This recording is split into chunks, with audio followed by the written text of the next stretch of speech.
A proper setup is based on good posture and balance. Your feet, knees, hips, shoulders, arms working together. I teach my students from the ground up. And we're here at the driving range at Mission Hills Country Club. What a beautiful facility. You can work on every aspect of your game here. This is a place you should be. Now Donna, we're using Donna as our model today. So we're going to have our feet about shoulder width apart, little flex in the knees, hips are rotated out, the back is flat, shoulders relaxed, arms are hanging comfortably from her shoulders. Good balance, good finish, beautiful. That's one thing that I really like about Donna's swing has always been her rhythm and her tempo. She's using her lower body to create some power. Beautiful finish and balance, very nice. You just heard Janet say that I use the lower part of my body for power. When we see the recreational player address the ball with their hips under, they've read articles where say, well, you address the ball like you're sitting on a bar stool. Well, I'm 5'5". My husband's 6'2". We both sit on the bar stools differently. So when you address the ball, don't tuck your hips under, rotate your hips out in an athletic position. I almost like to have people put their hands on their knees so that their hips are rotated out, and now their arms will hang naturally. Your hips work like ball bearings. When they're tucked under, they're locked in, and you can't use the lower part of your body. So make sure your hips are rotated out so you can rotate the lower part of your body. Notice at my setup, hang my arms naturally as Janet mentioned. Hips are out. Beautiful finish. Nice. Janet has a great slow-mo swing for you to learn from top to bottom.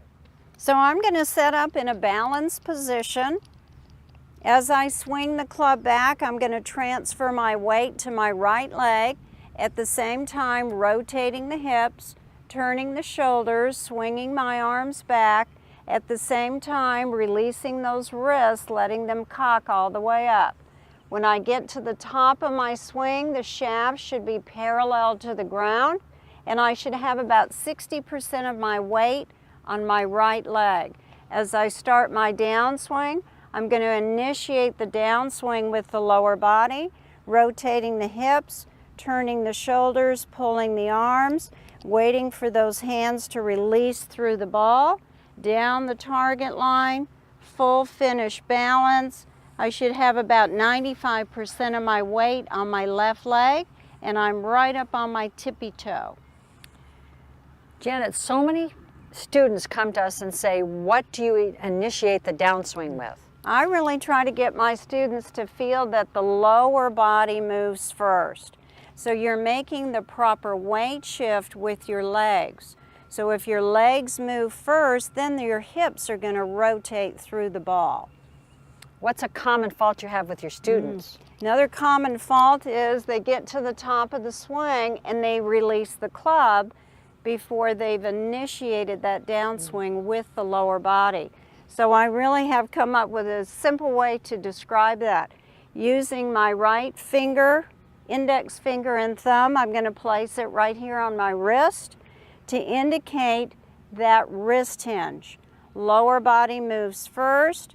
I'm going to wait for those hands. Once the hands get about waist high, I'm going to release the power through the ball to that nice full finish. Well, the only way you're going to improve your golf game is to go and spend some time on the practice facility, work on your game, work on these aspects we just talked about. If you're still having problems, see your PGA or LPGA professional in your area. And remember the KISS method. Keep it simple and smooth. Next in our sequence of a proper setup is ball position. Ball position, very important. And what I've done is I've set up 3 balls here. Taking my stance, the first ball is for short irons, right in the dead center of your stance, hands slightly ahead of the ball. Middle to long irons now is the second position. Now that is about 1 inch ahead of center. And then the final ball is where the fairway woods and driver position would be. Again, very important to make sure that your hands are slightly ahead of the ball at the address position. So I'll move those 2. I have an 8 iron in my hand, ball position dead center, Hands slightly ahead. Balance posture is good.